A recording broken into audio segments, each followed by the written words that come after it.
Hey. Sup? No. Did you say it with me? When I first started making videos nearly 2 years ago, I had no idea people would be sending me in their personal stories to share with the world. Some are heartwarming, some are UFO sightings.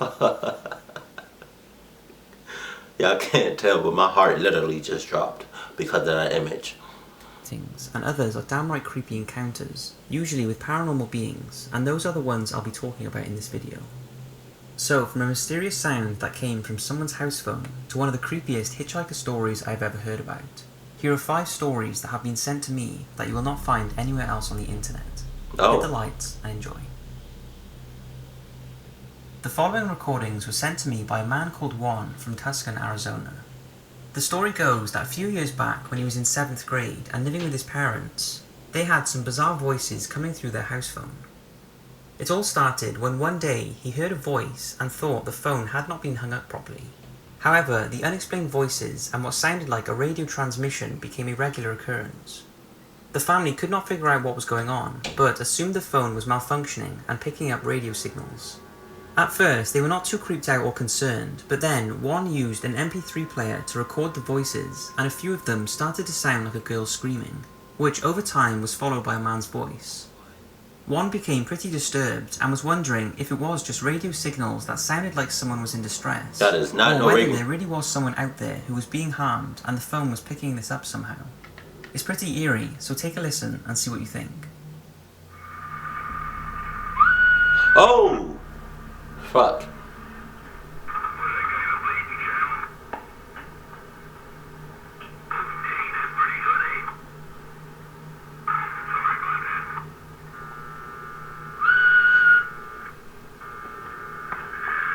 Radio signal my ass.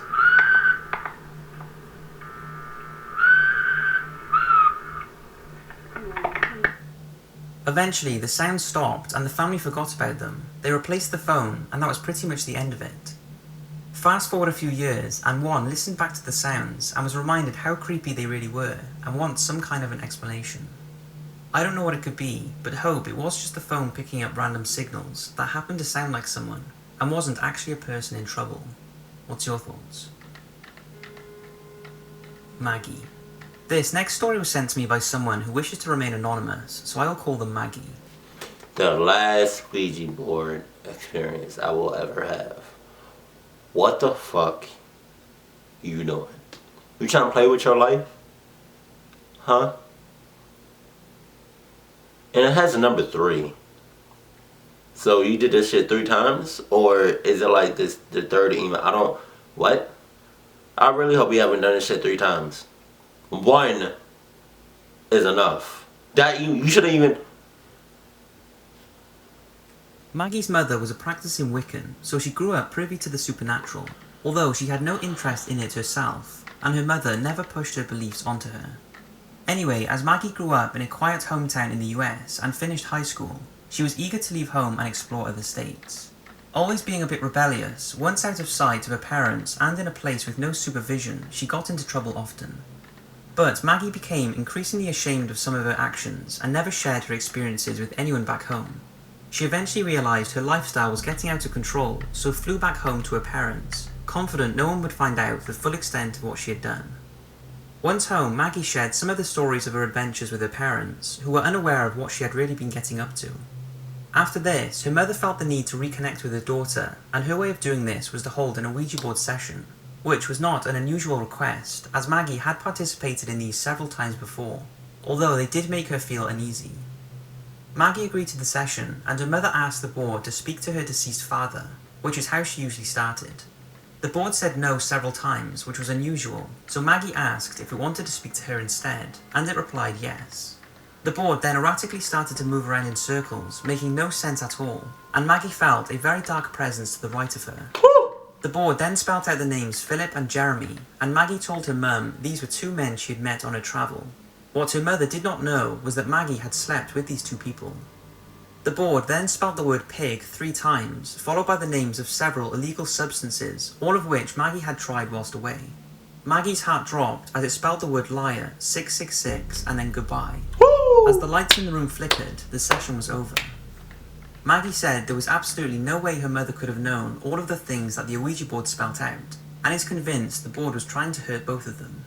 She knew she had to tell her mother the truth, but this was not the end of it.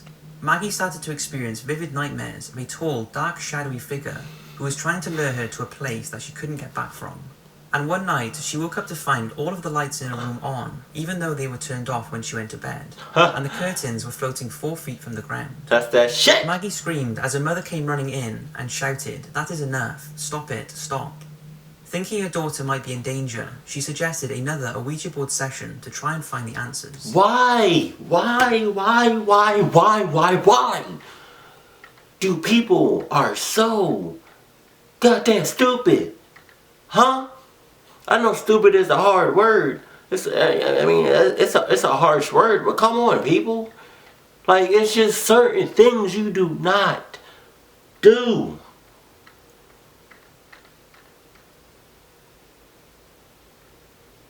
That's...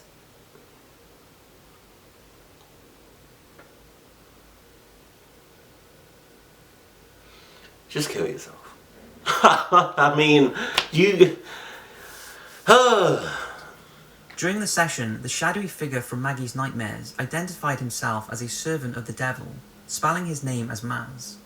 After doing some research, Maggie's mother found a way to cleanse her daughter and their home of this evil by performing several rituals, and the dark energy seemingly disappeared. Wow. Since this, Maggie has not experienced any more dark entities, but said it was incredibly traumatic and recommends everyone stay far away from Ouija boards. No fucking shit. The California State University is composed of 23 different campuses, one of which is the Channel Islands campus that was built in Camarillo in 2002. While freshman Ely had some interesting stories to tell during her time there. She was living with 5 roommates who slept in 2 separate rooms that were divided by a thin wall. But not long after moving in, Ely's bed started to shake late at night. She thought it was due to the thin wall and the bed on the other side. However, while talking to the girl whose bed was on the other side of the wall, she discovered that her bed also shook randomly late at night. They both came to the conclusion that it must be caused by one of them moving around as they slept. However, a few nights after their conversation, at around 2 a.m, Ely's bed started to shake. She texted her friend and asked her if she was moving, and she said, "No, are you?" Ely said no, even though both girls' beds were shaking. The next day, Ely asked one of her roommates to push her bed to make it shake, and it took some force but didn't feel the same as it did when it shakes at night. They were all pretty confused at this point, but then other strange things started happening in their dorm. Like the one girl having tiny imprints near her feet and legs, and things going missing then reappearing. Man. One of the girls also claimed that she saw a shadow in the hallway, but when she checked, no one was ever there. The girls had no answers for what was going on, and it could have explanations not related to the paranormal. But then you learn a little about the history of the campus, and all of the encounters people have had there, and things get interesting. The university's bell tower contains a ladies' restroom, and tons of stories have been shared about seeing unexplained figures in there, as well as the door shaking violently during the day, with no obvious explanation. But why is this? Well, going back to 1936, the plot the university sits on was the Camarillo State Mental Hospital, home to thousands of insane and mentally ill patients who would undergo electric shock treatment and other alleged inhumane practices. Following its closure in 1997, it became a popular destination for ghost hunters due to its rumoured paranormal activity before and after its abandonment. Like 2 former nurses who worked in the hospital, who both described being grabbed roughly and shaken by an invisible entity, and others who claimed to have seen apparitions and feelings of dizziness, headaches, and nausea whilst working there. So was the University of California, Channel Islands, built on a haunted piece of ground due to the previous mental hospital? I think so. And is that the reasoning for its believed paranormal activity? What do you think? I think so. I think you're right. This next story comes with some video footage that was sent to me a while back by Raul Cazares from Amarillo, Texas. At the time, he was working for a remodeling company and became friends with someone who can be seen in the video he sent me. Well, his friends showed Raul the footage of himself and another friend doing flips, and told him that one of the guys, who was not featured in the video, had shown the footage to his family, and one of his sons said, "Daddy, who is the little girl that was there?" He answered, "No one, why do you ask?" And his son said, "Yes there was, you can hear her in the video." After playing the video back, he realised his son was right. In the background, a little girl's voice can be heard speaking in Spanish, saying, "What is happening here?" A few seconds into the video, the voice can be heard again, this time sounding a little more agitated, saying what is happening. Take a listen. You know.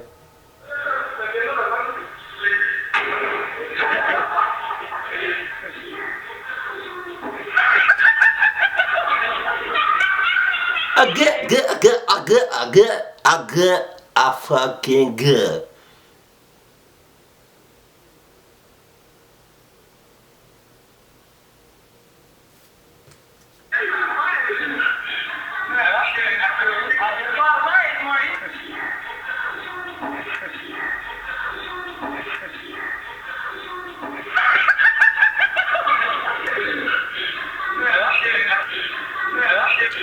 That voice sounds really fucking clear. You don't hear that shit?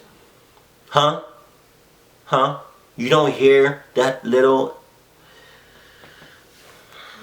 You playing with your life. You playing with your life, player.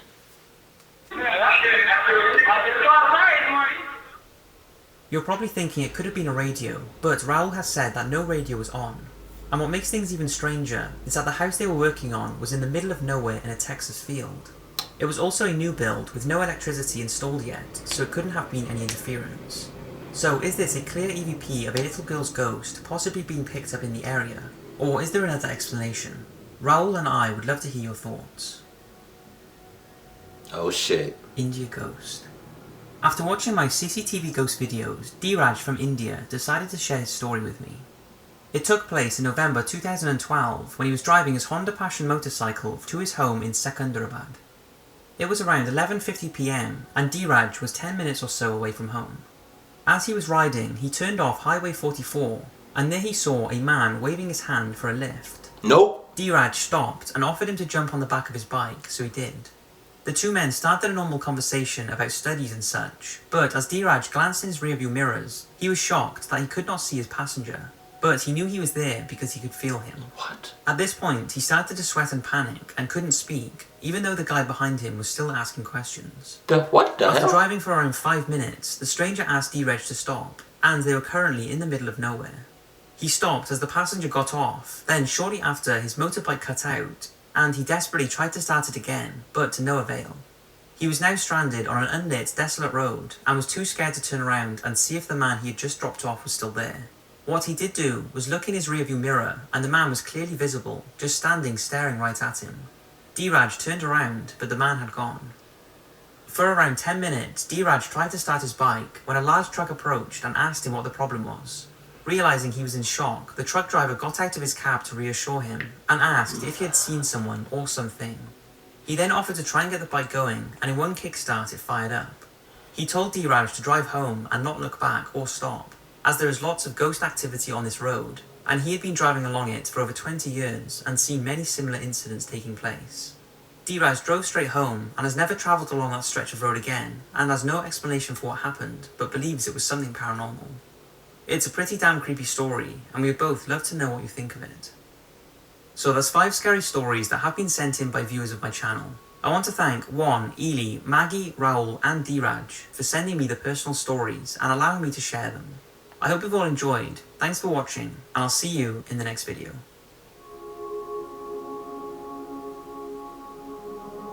Really? Yeah, play that creepy, skin chilling, nose herring, neck raising. I was trying to do a reference from SpongeBob when he was it was a creepy episode, and the hash slinging slasher or something like that. But SpongeBob couldn't say it, but he kept saying stuff that sounded like the hash slinging slasher, the hash slinging bashing. I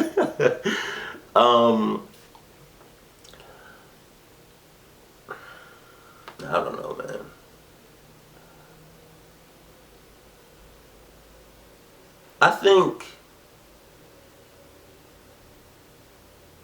I don't know, I really don't know what to think anymore, because I feel like a lot of people,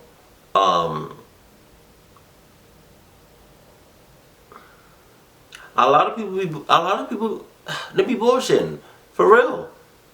And especially with them goddamn Ouija boards, man.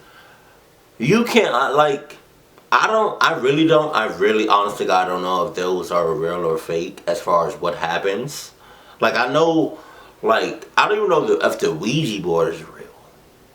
Like, the Ouija board, like, physically, the board itself is real, but as far as those spirits and what happens during and, like, after, I don't know. And I'm not about to find out, you cancel Christmas, but it's just like moving like that thing that you put your hands on, like moving on its own. I don't know. I'm kind of iffy about that. But cause I just want to know if it's real or fake. But then again, I'm asking the people of the internet. I'm asking if something seems real or fake, cause you have.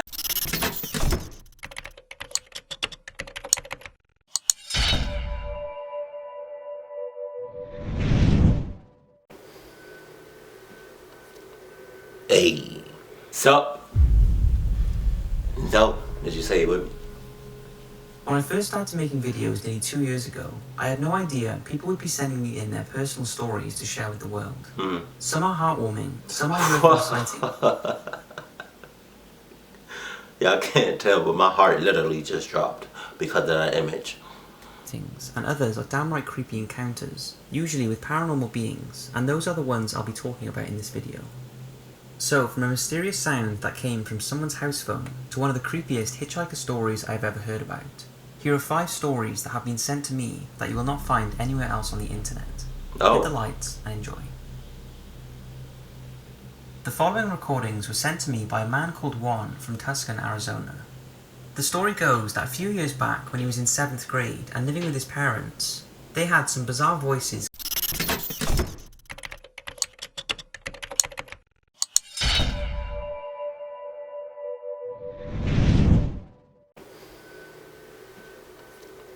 Hey. So. No. Did you say it would? When I first started making videos nearly 2 years ago, I had no idea people would be sending me in their personal stories to share with the world. Some are heartwarming, some are UFO sighting. Yeah, I can't tell, but my heart literally just dropped because of that image. And others are downright creepy encounters, usually with paranormal beings, and those are the ones I'll be talking about in this video. So, from a mysterious sound that came from someone's house phone to one of the creepiest hitchhiker stories I've ever heard about, here are 5 stories that have been sent to me that you will not find anywhere else on the internet. Hit the lights and enjoy.